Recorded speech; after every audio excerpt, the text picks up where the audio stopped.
Hello my dear friend and my dear student, मेरे इस YouTube channel में आप सभी लोगों का स्वागत है।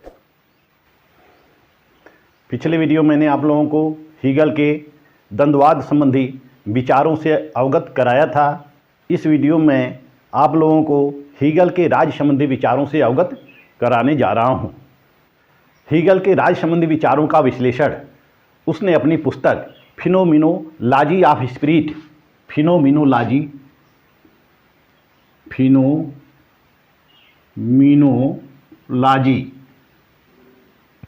Of spirit phenomenology of spirit में और फिलॉसफी ऑफ राइट में दिए हैं। और दूसरी पुस्तक उसकी है philosophy of right philosophy of right.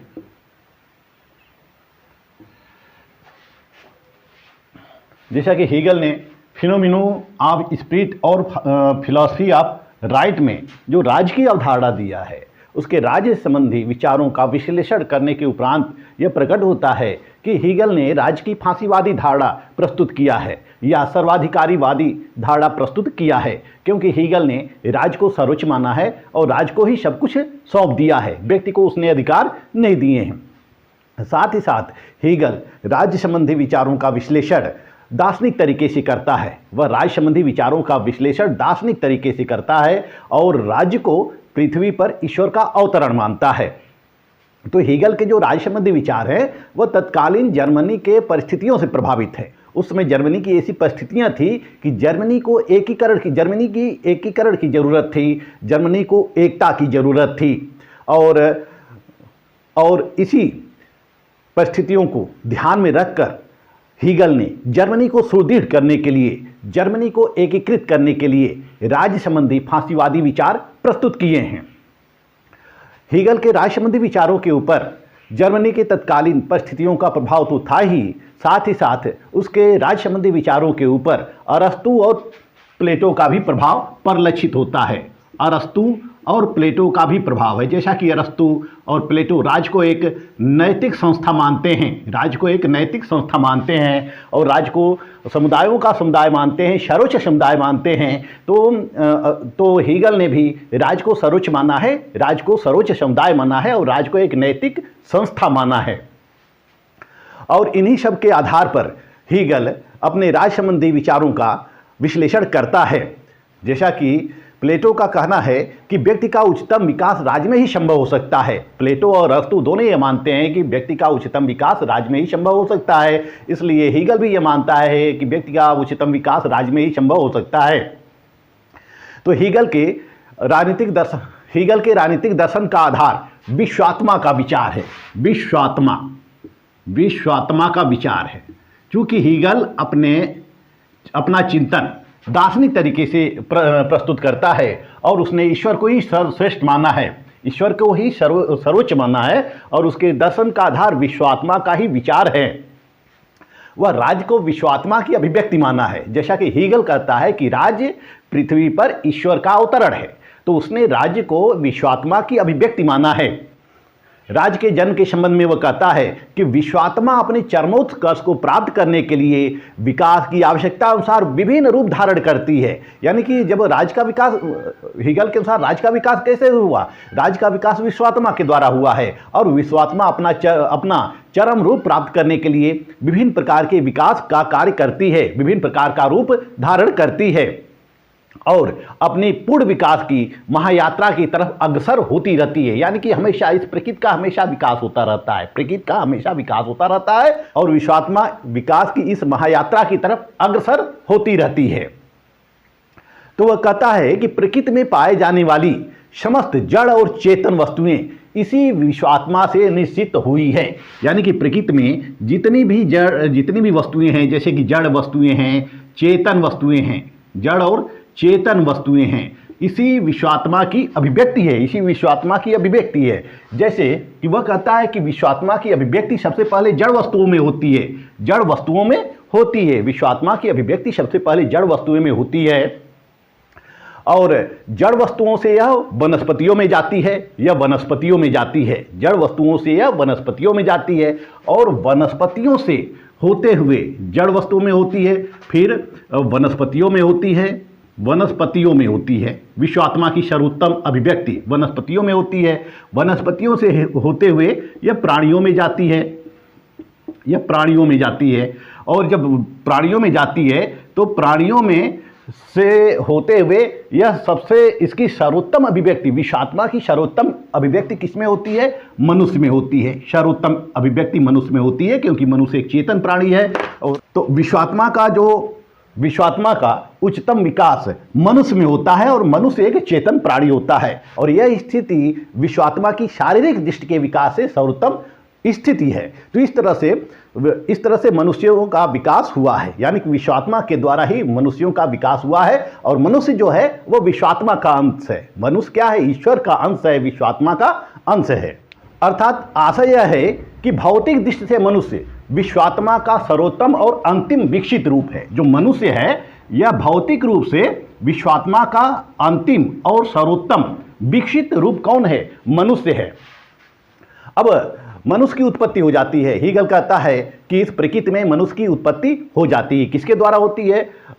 ईश्वर के द्वारा होती है, विश्वात्मा के द्वारा होती है। तो वह कहता है लेकिन जब मनुष्य की उत्पत्ति हो जाती है तो मनुष्य अकेले रहना पसंद नहीं करता है, या फिर अकेले ही वह सभी आवश्यकताओं की पूर्ति नहीं कर सकता है। और उसके आवश्यकताओं की पूर्ति जो होती है वह विभिन्न सामाजिक संस्थाओं के द्वारा होती है।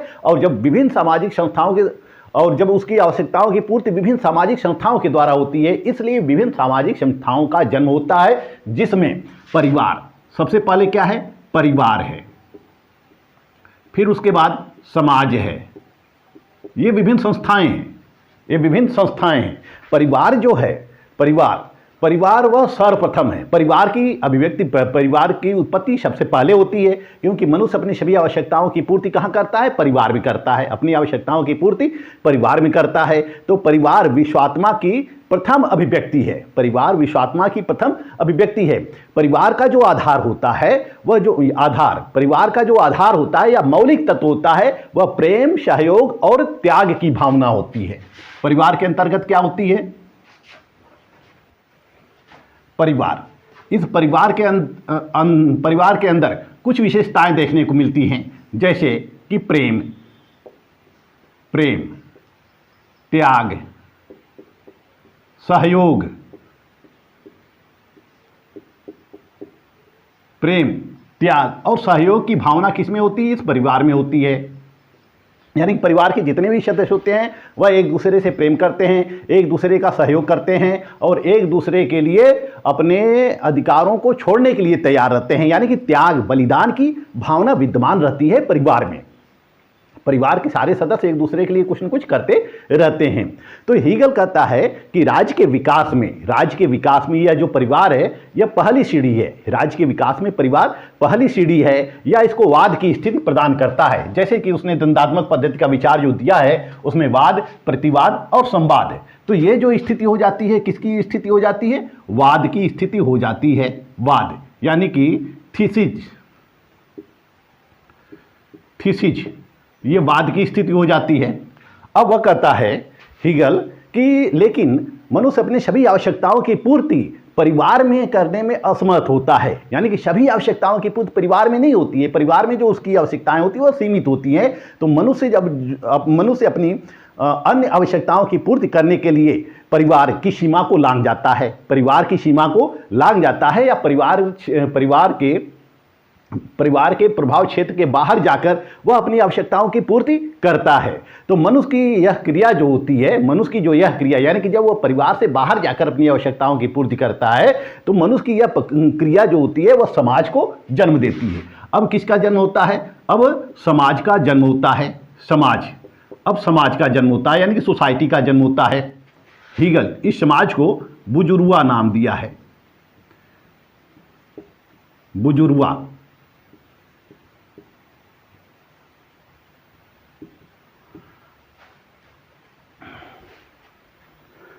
हीगल इस समाज को बुजुर्गों का नाम देता है जो राज्य की विकास की प्रक्रिया में प्रतिवाद की भूमिका का निर्वहन करता है। यह जो समाज है यह अब किसका रूप आ जाता है, किसमें रूपांतरित हो जाता है, प्रतिवाद में, यानी कि एंटीथीसिस हो जाता है।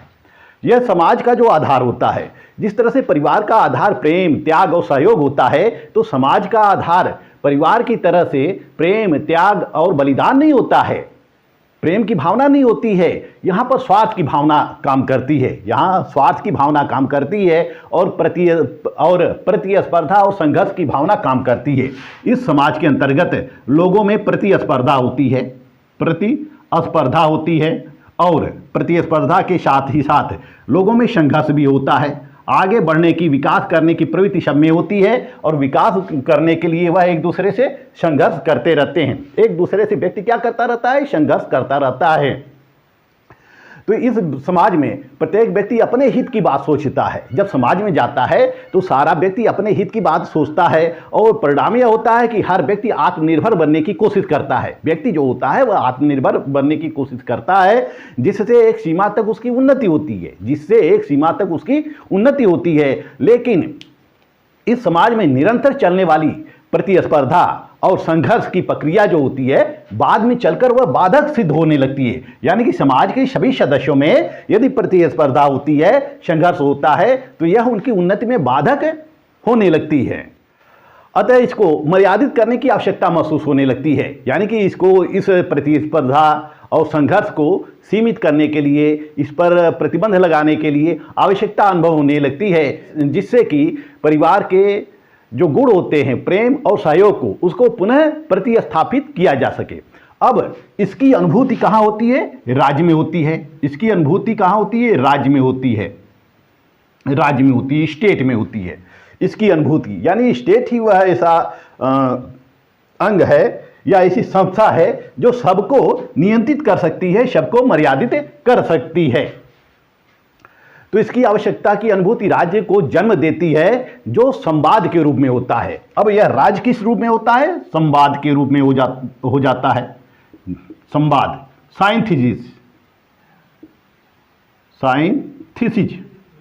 संवाद के रूप में हो जाता है। यानी कि वाद, प्रतिवाद और संवाद के रूप में हो जाता है। इस राज्य में यह जो राज्य होता है, इसमें परिवार और समाज दोनों के गुण विद्यमान होते हैं। राज्य के अंतर्गत परिवार और समाज दोनों के गुण विद्यमान होते हैं, जो दोनों से उच्चतर संगठन की स्थिति में होता है। यानी कि दोनों से ऊंचा होता है, परिवार से भी उच्च होता है और समाज से भी उच्चतर यह राज्य होता है। राज्य सर्वोच्च होता है। राज्य अपने नेतृत्व में समाज में एकता और सामंजस्य की स्थापना करता है और व्यक्ति को सामाजिक हितों के लिए कार्य करने के लिए बाध्य करता है। यानी कि यह राज्य में समन्वय स्थापित करता है, सामंजस्य स्थापित करता है और समाज और व्यक्तियों को सामाजिक हितों के अनुरूप कार्य करने के लिए बाध्य करता है। इस तरह से हीगल राज्य को एक जीवधारी मानता है, जो विश्वात्मा के बाह्य विकास के चरमोत्कर्ष का प्रतीक है। इससे आगे कोई विकास नहीं होगा। अब वह कहता है हीगल कि विश्वात्मा का विकास हो चुका है। सबसे पहले जड़ में हुआ, फिर चेतन वस्तुओं में हुआ, यानी कि वनस्पतियों में हुआ, वनस्पतियों से प्राणियों में होता है, प्राणियों से मनुष्य में होता है और मनुष्य से परिवार में होता है, परिवार से समाज में होता है और समाज से अब राज्य में होता है। समाज से कहाँ होता है, राज्य में होता है। तो यह विश्वात्मा की अंतिम और चरम अभिव्यक्ति है। इसके आगे विकास नहीं हो सकता है। हीगल के अनुसार राज्य विश्वात्मा या ईश्वर का पार्थिव रूप है। वह पृथ्वी पर विद्यमान ईश्वरीय विचार है। संसार के संगठन में व्यक्त ईश्वरीय इच्छा है। वह संपूर्ण विवेक की अभिव्यक्ति है। इस तरह से हीगल राज्य को एक दैवी विचार मानता है या दैवी विचार के रूप में चित्रित करता है, अथवा राज्य को ईश्वर का पृथ्वी पर अवतार मानता है। हीगल कहता है कि राज्य का अस्तित्व विश्व में ईश्वर की शोभा यात्रा है। हीगल कहता है कि राज्य का अस्तित्व विश्व में ईश्वर की शोभा यात्रा है। इसका आधार विवेक की शक्ति है, जो अपने को इच्छा के रूप में साकार करती है, जो अपने को इच्छा के रूप में साकार करती है। तो इस तरह से हीगल ने राज्य को पृथ्वी पर ईश्वर का अवतरण मानता है। आइए देखते हैं हीगल के राज्य की विशेषताएं। जैसा कि हीगल ने राज की अवधारणा का विश्लेषण दार्शनिक तरीके से किया है और हीगल ने राज को पृथ्वी पर ईश्वर का अवतार कहा है। उसकी दंडात्मक धारणा के अनुसार राज सर्वोच्च संगठन है जिसमें विश्वात्मा की पूर्ण अभिव्यक्ति होती है। राज ऐसा सर्वोच्च संगठन है जिसमें विश्वात्मा की पूर्ण अभिव्यक्ति हो चुकी है। राज का विकास, हीगल कहता है कि राज का विकास यद्यपि दंडात्मक प्रक्रिया से हुआ है। राज का विकास कैसे हुआ है? दंडात्मक प्रक्रिया से हुआ है। जैसे कि सबसे पहले परिवार की उत्पत्ति होती है, परिवार की, और परिवार से समाज की उत्पत्ति होती है और समाज से राज का जन्म होता है।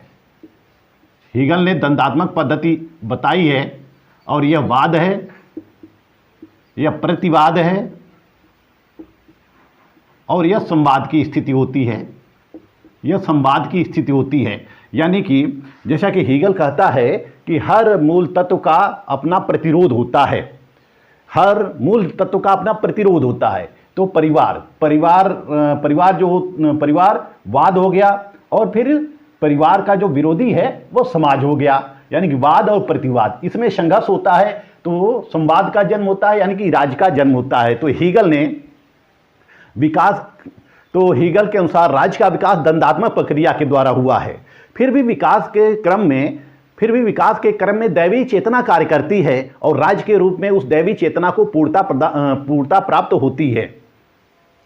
हीगल कहता है कि राष्ट्रीय राज्य विश्वात्मा की अभिनव अभिव्यक्ति होती है। जो राष्ट्रीय राज्य होता है विश्वात्मा की अभिनव अभिव्यक्ति होती है और उसका स्वरूप दैवी होता है। तो हीगल के अनुसार राज की उत्पत्ति दीर्घकालीन विकास की प्रक्रिया से हुई है। राज का विकास एक दिन में नहीं हो गया या एकाएक नहीं हो गया, बल्कि राज का विकास दीर्घकालीन प्रक्रिया से हुई है। यह निम्न कोटि के सामूहिक जीवन से उच्चतर प्रकृति के संगठनों के रूप में विकसित होते हुए जीवन की पूर्णता पर पहुंचने की प्रक्रिया का फल होता है, जिसमें कि दैवी चेतना कार्य करती है, जिसमें दैवी चेतना निरंतर कार्य करती है। तो वह कहता है कि परिवार जो होता है वह विकास की निम्नतम इकाई होता है, यानी कि परिवार जो होता है निम्नतम सामाजिक इकाई होता है। उससे उच्च इकाई जो होता है वो समाज होता है और सबसे उच्चतर इकाई जो होता है राज्य होता है। सबसे उच्चतर इकाई राज्य होता है। तो हीगल के अनुसार राज्य जो है वह पृथ्वी पर विश्वात्मा का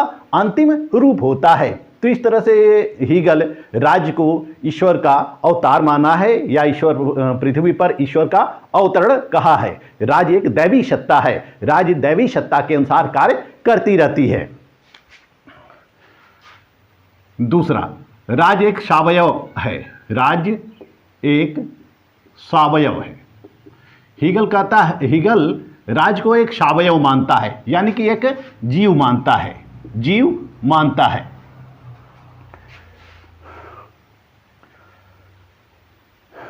जिस तरह से जीव में आंगिक एकता पाई जाती है उसी तरह से राज्य के विविध अंगों में भी एकता पाई जाती है। हीगल कहता है कि राज्य की स्वतः अपनी इच्छा और अपना व्यक्तित्व होता है। हीगल क्या कहता है कि राज्य की अपनी स्वतः इच्छा होती है, अपना व्यक्तित्व होता है, जिसमें उसके विभिन्न अंग जो होते हैं उस विभिन्न अंगों की इच्छा तथा व्यक्तित्व विलीन रहते हैं, यानी कि राज्य के अंतर्गत सभी अंगों की इच्छाएं और व्यक्तित्व विलीन रहती है। राज्य सर्वोपरि संगठन है, सर्वोच्च समुदाय है, यह समुदायों का समुदाय है। जैसा कि अरस्तु कहता है कि यह समुदायों का समुदाय है, सर्वोच्च संगठन है। और राज्य जो है वह जीवधारी मानता है, राज्य को वह जीवधारी मानता है, यानी कि एक जीव के समान मानता है। जिस तरह से जीव में आंगिक एकता पाई जाती है उसी तरह से राज्य में भी आंगिक एकता पाई जाती है। जैसे कि ये हमारा शरीर है, शरीर के विभिन्न अंग हैं और यह विभिन्न अंग जो होते हैं वह हमारे मस्तिष्क के अनुसार संचालित होते हैं। हमारे हाथ हैं, पैर हैं, आँख हैं, नाक हैं, ये सब हमारे मस्तिष्क द्वारा ही संचालित होते हैं। हमारे किसी अंग में अगर दर्द होता है, जैसे कि हाथ में अगर दर्द होता है या शरीर का कोई किसी अंग में विकृति उत्पन्न हो जाती है तो पूरा शरीर प्रभावित हो जाता है। यानी कि इस हाथ में यदि दर्द होता है तो इस हाथ को हम निकाल कर फेंक नहीं सकते हैं, बल्कि इसको सही करने का प्रयास करेंगे। जो हाथ की बीमारी होगी या जो दर्द होगा उसको हम सही करने का प्रयास करेंगे, इसको हम इससे अलग नहीं कर सकते हैं। हाथ का अस्तित्व तो हमारे शरीर से अलग है ही नहीं। यदि हाथ अलग हो जाएगा तो हमारा शरीर विकृत हो जाएगा। तो इसी तरह से हीगल भी कहता है कि राज के जो विविध अंग होते हैं वह सब राज में ही समाहित होते हैं। राज सरोच होता है और उसके जो विभिन्न अंग होते हैं, समुदाय होते हैं, संस्थाएं होती हैं, वह सब इसी के अंग होते हैं। कोई भी संस्था किसी भी संस्था में किसी प्रकार की कमियां उत्पन्न होती हैं तो राज में कमियां उत्पन्न होती हैं, तो राज का यह दायित्व होता है कि वह उन कमियों को दूर करने का प्रयत्न करे। तो जितने भी अंग होते हैं वह सब राज में ही विलीन हैं। आइए अब देखते हैं तीसरी विशेषता, राज्य साध्य है, व्यक्ति साधन है। राज्य साध्य, व्यक्ति साधन।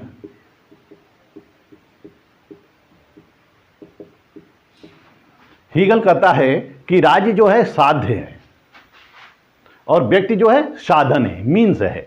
यह एम्स है और यह व्यक्ति मीन्स है। हीगल कहता है कि राज्य विश्वात्मा की अभिव्यक्ति है, अतः राज्य क्या है? साध्य हुआ। और यह राज्य साधन कभी नहीं बन सकता है। राज्य साध्य, साधन कभी नहीं बन सकता। साध्य का मतलब होता है लक्ष्य। साध्य का मतलब क्या होता है? लक्ष्य।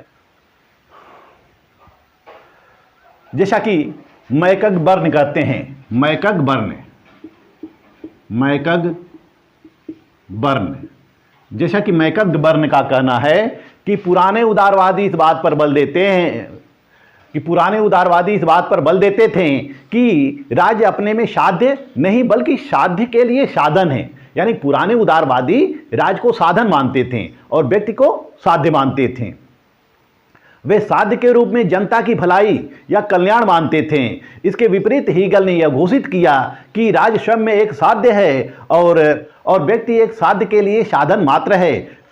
साध्य है उस राज्य का ईश्वर जिसके लिए वे घटक हैं। साध्य क्या है? उस राज्य के ईश्वर हैं जिसके वे घटक हैं, यानी कि व्यक्ति घटक है। व्यक्ति क्या है? एक साधन है। यानी कि राज्य हमें हमारा सर्वोत्कृष्ट विकास कहाँ संभव हो सकता है? राज्य में ही संभव हो सकता है। यानी कि राज्य यदि सही रहेगा तो व्यक्ति भी सही रहेंगे। यानी कि राज्य का विकास होगा तो व्यक्ति का भी विकास होता रहेगा। राज्य साध्य, साध्य का मतलब होता है कि हमें राज्य के लिए सब कुछ करने के लिए तैयार होना चाहिए। राज्य का सर्वोत्कृष्ट विकास करना चाहिए। व्यक्ति का विकास जो है वह गौड़ हो जाता है। व्यक्ति एक साधन मात्र हैं। यानी कि व्यक्ति एक साधन है जिससे कि राज्य का विकास हो सकता है। व्यक्तियों में नैतिकता का संचार होगा तो राज्य नैतिक होगा। व्यक्ति यदि बुरे होंगे तो राज्य बुरा होगा। तो व्यक्ति क्या है? एक साधन है राज्य को चरम उत्कर्ष पर पहुंचाने के लिए।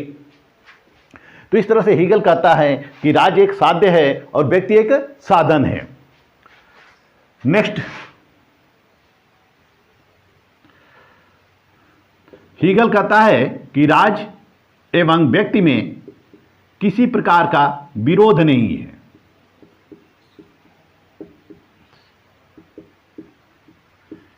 हीगल कहता है कि राज्य एवं व्यक्ति में किसी प्रकार का विरोध नहीं है। हीगल कहता है कि राज्य विश्वात्मा की अभिव्यक्ति का सर्वोच्च रूप है। हीगल क्या कहता है कि राज्य विश्वात्मा की अभिव्यक्ति का सर्वोच्च रूप है, इसलिए राज्य और व्यक्ति के हितों में टकराव हो ही नहीं सकता। राज्य जो है वह व्यक्तियों के स्वाधीनता का प्रत्यक्षीकरण है। राज्य ही एक ऐसी संस्था है जिसमें व्यक्ति अपनी स्वतंत्रता को प्रकट कर सकते हैं।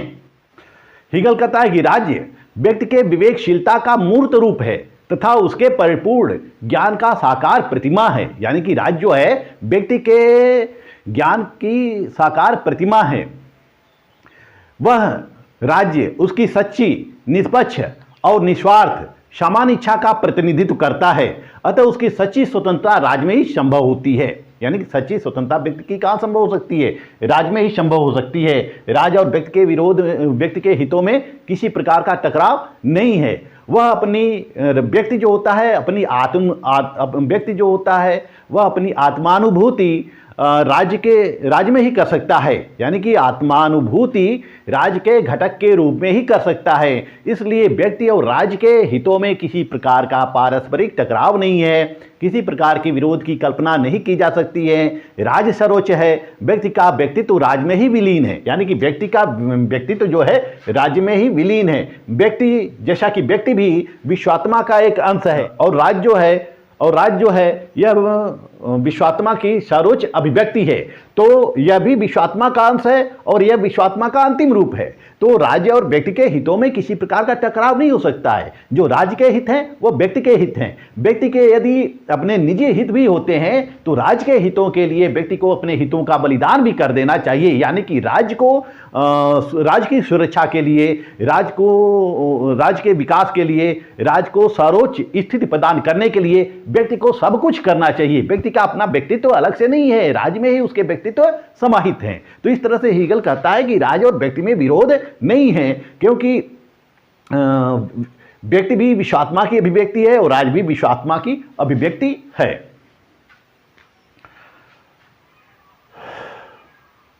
वह कहता है, हीगल कहता है कि जो राज्य के हित हैं वही व्यक्ति के हित हैं, और राज्य जैसा आदेश करे वैसा व्यक्ति को करना चाहिए। जैसा आदेश करे वैसा व्यक्ति को करना चाहिए। व्यक्ति अपना संपूर्ण विकास कहाँ कर सकता है? राज्य में ही कर सकता है। राज्य ही व्यक्ति के सभी प्रकार के हितों को भलीभांति समझ सकता है। क्या करना है, क्या नहीं करना है, यह राज्य ही बता सकता है, व्यक्ति नहीं बता सकता है। तो इस तरह से व्यक्ति जो है स्वतंत्र नहीं है, वह राज्य में ही समाहित हैं, राज्य में ही समाहित हैं। राज्य के लिए व्यक्तियों को हमेशा प्रयत्न करना चाहिए। राज्य के विकास के लिए व्यक्तियों को हमेशा प्रयत्न करना चाहिए। राज्य के हितों के विकास के लिए व्यक्ति को हमेशा प्रयत्न करना चाहिए। इसी में उसकी स्वतंत्रता संरक्षित है और सन्निहित है। इसी में उसकी स्वतंत्रता सन्निहित है और संरक्षित है और सुरक्षित है। तो इस तरह से हीगल कहता है कि राज्य और व्यक्ति के हितों में किसी प्रकार का विरोध नहीं है। नेक्स्ट पॉइंट देखते हैं। राज्य सर्वोच्च एवं नैतिक समुदाय है। राज्य सर्वोच्च एवं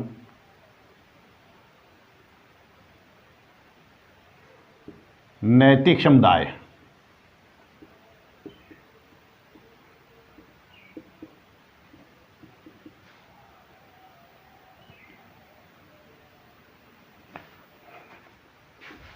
हीगल के राज्य की जो पांचवी विशेषता है, राज्य सर्वोच्च और नैतिक समुदाय है। हीगल कहता है कि राज्य विश्वात्मा का अवतार है, अतः समस्त नैतिकता के नियम जो होते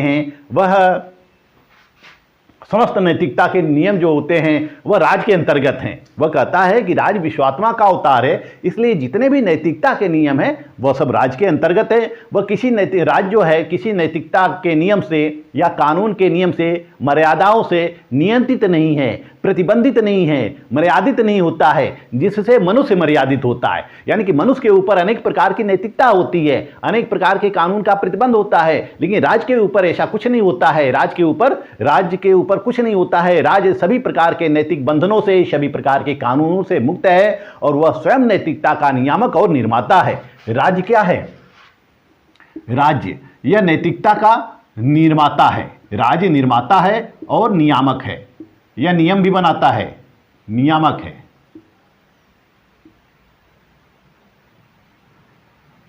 राज्य निर्माता और नियामक है।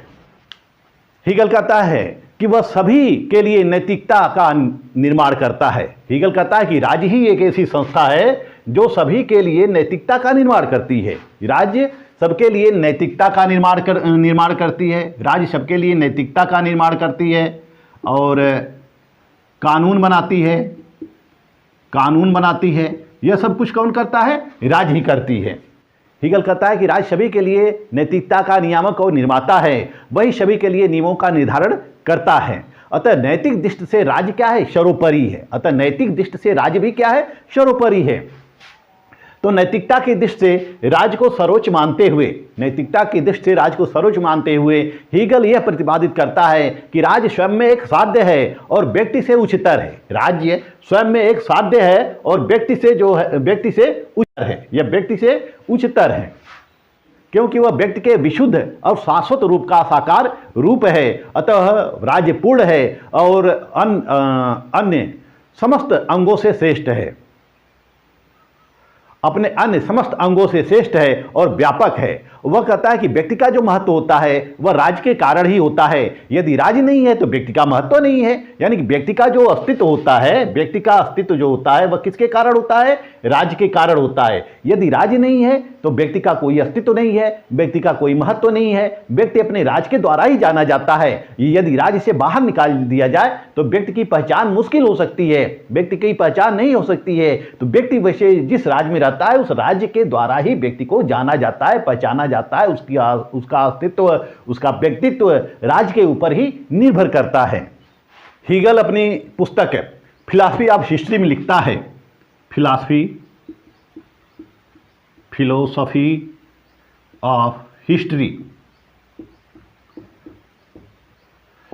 फिलोसफी ऑफ हिस्ट्री में लिखता है कि व्यक्ति का सारा मूल्य और महत्व और उसकी संपूर्ण आध्यात्मिक यथार्थता और महत्व जो कुछ उसे उपलब्ध है वह सब राज्य के माध्यम से ही संभव है। यानी कि जो भी व्यक्ति को प्राप्त है वह सब राज्य के माध्यम से ही संभव है। इस आधार पर हीगल कहता है कि राज्य के विरुद्ध व्यक्ति को किसी प्रकार के अधिकार हो ही नहीं सकते। राज्य के विरुद्ध व्यक्ति को किसी प्रकार के अधिकार नहीं हो सकते हैं। यानी कि राज्य को, व्यक्ति को इतना अधिकार नहीं है कि वह राज्य का प्रतिरोध कर सके, राज्य का विरोध कर सके, राज्य की आलोचना कर सके। राज्य के विरुद्ध व्यक्ति को कोई अधिकार नहीं हो सकता है। उनके हीगल के अनुसार राज्य पूर्ण विकसित सामाजिक नैतिकता का साकार रूप होता है। राज्य जो होता है वह पूर्ण रूप से विकसित नैतिकता का साकार रूप होता है। राज्य में सभी इच्छाएं होती हैं, राज्य के सभी आदेशों का नागरिकों के द्वारा पालन किया जाना चाहिए। अतः व्यक्ति के केवल वही अधिकार हो सकते हैं जो राज्य उसको प्रदान करता है। जो राज्य व्यक्तियों को प्रदान करता है वही अधिकार हो सकते हैं और उसके अलावा व्यक्ति के पास कोई अधिकार नहीं हो सकते हैं। वह कहता है कि यदि व्यक्ति और राज्य के बीच किसी प्रकार का संघर्ष हो अधिकारों को लेकर तो व्यक्ति के सारे अधिकार समाप्त हो जाते हैं और राज्य के अधिकार बने रहते हैं। कहने का आशय यह है कि यदि व्यक्ति और राज्य के अधिकारों में संघर्ष हो तो राज्य व्यक्ति के अधिकारों का हनन कर सकता है, व्यक्ति के अधिकारों का अतिक्रमण कर सकता है। क्योंकि राज्य सर्वोच्च है, वह नैतिक समुदाय है, वही व्यक्तियों के हितों को भलीभांति समझ सकता है। राज्य सर्वशक्तिमान है। हीगल कहता है कि राज्य सर्वशक्तिमान है क्योंकि यह ईश्वर का अवतार है।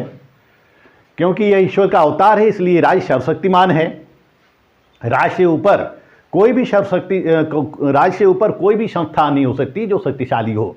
यानी कि राज्य ही सबसे शक्तिशाली संस्था है।